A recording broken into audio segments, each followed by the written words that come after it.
series. And this is the last one in this series. And we're going to talk about Jacob and Esau. Well, they part ways. In verse 12 of chapter 33, it says, "Then Esau said, 'Let us take our journey, let us go, and I will go before you.'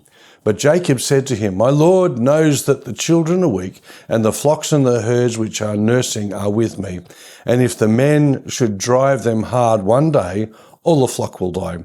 Please let my Lord go ahead before his servant, and I will lead on slowly at a pace which the livestock that go before me, and the children and are able to endure, until I come to my Lord in Seir.' And Esau said, 'Now, let me leave with you some of the people who are with me.' But he said, 'What need is there? Let me find favor in the sight of my Lord.' And Esau returned that day on his way to Seir, and Jacob journeyed to Succoth, built for himself a house, and made booths for his livestock. Therefore, the name of the place is called Succoth." Now, there's a lot in here. It says, "Please let my Lord go on ahead before his servant." Jacob was glad to be reconciled with his brother, but he didn't really want to stay too close to him by the look of it. He was still, in some ways, I suppose, a little bit wary of Esau. Jacob journeyed to Succoth. Unfortunately, Jacob still acted like the old Jacob instead of like the new Israel, because he said he would go to the south with Esau to the area of Mount Seir. Instead, he allowed Esau to go a few days beyond him, and then he headed north instead of south. A little bit tricky. It's hard to try to be Jacob and Israel. Remember the name change from Jacob to Israel. And it's hard to be that same person at the same time. We could have called him a combination of both names, a sort of a Jakiel or an Israel. Sorry, they're really sad, isn't it? But notice he built for himself a house and made booths for his livestock.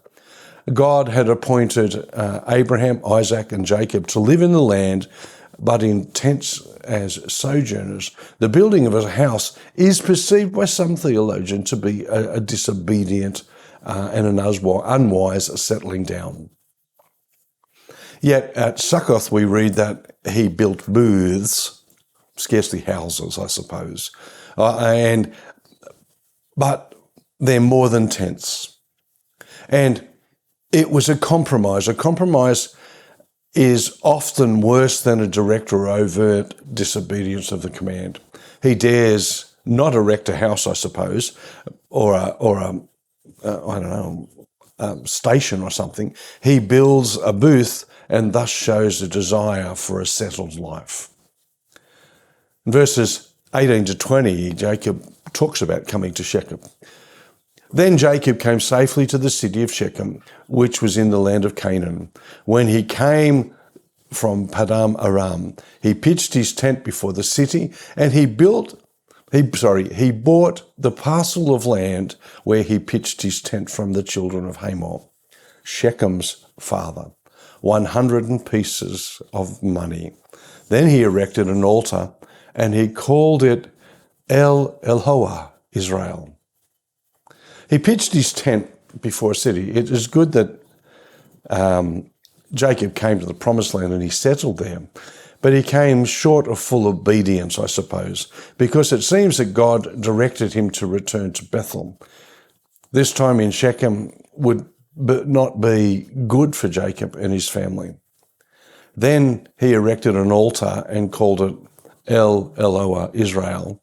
The altar was good, but the complete obedience would have been better, I suppose. God wants obedience first, then sacrifice. Jacob and his family would suffer in this wasted and disobedient period. And that's where we leave it. We leave it there, and then we're going to pick up some of the rest of the story, ongoing story of the family. And next week we're going to start a new series, and it's going to be all about the dreamer. Bless you.